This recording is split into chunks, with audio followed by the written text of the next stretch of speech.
नमस्कार साथियों, केमिस्ट्री के न्यूमेरिकल क्लासेस में आपका स्वागत है।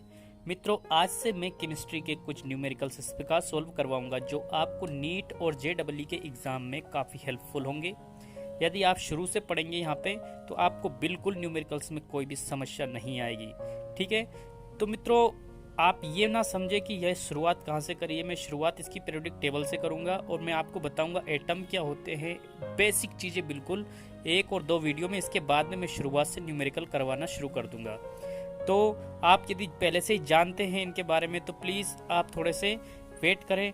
मैं न्यूमेरिकल्स की शुरुआत करूंगा, पहले बेसिक कंसेप्ट आपके क्लियर करूं, इसके बाद में आपको बताऊंगा कि न्यूमेरिकल्स केमिस्ट्री में विदिन 25 सेकेंड्स किस प्रकार सॉल्व किए जाते हैं। तो देखिए, सबसे पहले मैं शुरुआत करता हूं मित्रों पीरियोडिक टेबल से।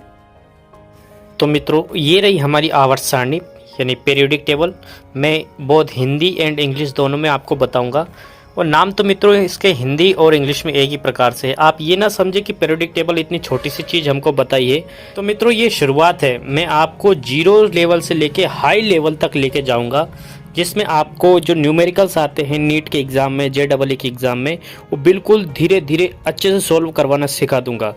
मित्रों बड़ी बड़ी कोचिंग में जाने से पहले आप इनको मेरे जो कंसेप्ट है वो पढ़ के जाए, ताकि आपको सिर के ऊपर से कोई सी भी चीज़ ना निकले। ठीक है, और भगवान करे आपके न्यूमेरिकल्स इसी में से आ जाए। मैं जिस तरीके से बताऊं उनको सोल्व करने की कोशिश करना। तो मित्रों ये पीरियोडिक टेबल आपके सामने है, पहले इसको आप याद करें। मैं थोड़ा थोड़ा इनकी जानकारी देता हूँ मैं आपको।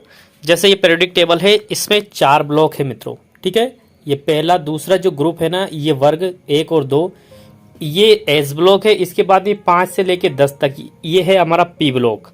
और इसके बाद में जो बीच में लिखा है 3 से लेके 12 तक, ये जो है वो हमारा डी ब्लॉक है। और नीचे जो एक्टिनाइट और लेंथेनाइट सीरीज है वो है डी ब्लॉक। तो 4 ब्लॉक होते हैं पीरियोडिक टेबल में।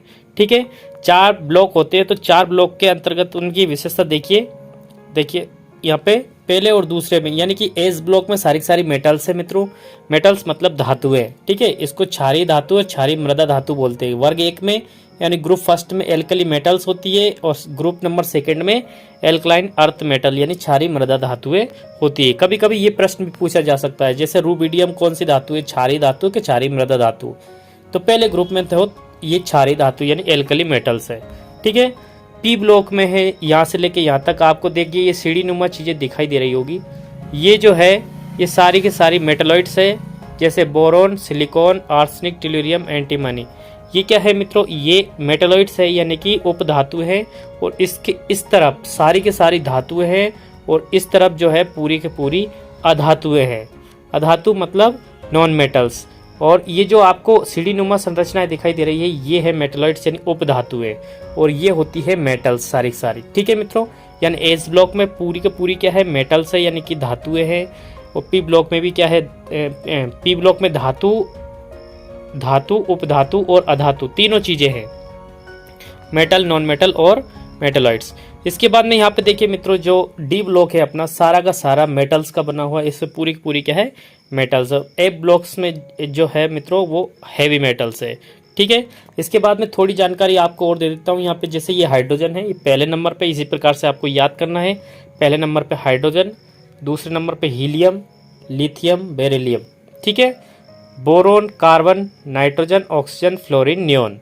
ठीक है, magnesium, sodium, magnesium, aluminium, silicon, phosphorus, sulphur, chlorine, argon.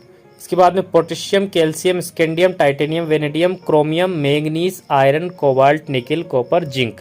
ठीक है, इसको मित्रों आपको कहाँ तक याद करनी, कम से कम 50 तक आपको इनको क्या करना है, याद करना है, या 10 तक। ठीक है, तो क्योंकि ये जेईई और नीट के एग्जाम में आपको कुछ भी पूछ सकता है वो आपसे, जैसे कोऑर्डिनेशन, केमिस्ट्री में ऑक्सीडेशन नंबर, इसकी वैलेंसी, ठीक है, वर्ग संख्या पूछ सकता है, ग्रुप नंबर, या फिर पीरियड नंबर पूछ सकता है। तो ये निकालने का तरीका मैं आपको बताता रहूँगा। तो मित्रों इनमें आपने यदि इनको नंबर से याद कर लिए, जैसे बोरोन कितने 5 नंबर पे है, तो इसमें इलेक्ट्रॉन कितने होंगे, प्रोटॉन कितने होंगे, न्यूट्रॉन कितने होंगे, इन सब की जानकारी हमारे पास में आ जाएगी। ठीक है, ट्रिक से मैं आपको बता दूंगा ये उसमें। इसके बाद में ये ग्रुप नंबर, मान लीजिए उसने गैलियम का पूछ लिया, गैलियम कौन से ग्रुप में है, तो आप क्या करेंगे उसको भी मैं आपको सिखा दूंगा। क्लोरीन कौन से वर्ग में, ये भी बता दूंगा, कौन से आवर्त में है, ये सारी चीज़ें आपको बनने लग जाएगी। तो सबसे पहले फर्स्ट आपको क्या करना है कि इस पीरियोडिक टेबल को आपको कम से कम 40 तक तो आप इसे 100% किसी भी कंडीशन में याद करेंगे। जैरको नियम तक आप किसी भी कंडीशन में इसको याद करेंगे। इसके बाद मैं धीरे धीरे आपको सभी चीज़ें इस पीरियोडिक टेबल के क्लियर कर दूंगा, क्योंकि केमिस्ट्री में सबसे मोस्ट इम्पोर्टेंट चीज़ है एटम। एटम कौन होते हैं, क्या होते हैं, कैसे दिखाई देते कि नहीं दिखाई देते हैं। इसके बाद में इनकी संरचनाएं क्या होती है, प्रोटॉन होता है, इलेक्ट्रॉन ग्रुप और न्यूट्रॉन कहाँ होते हैं इसमें, इन सब की जानकारी हमको टेबल के बिना नहीं मिल पाएगी।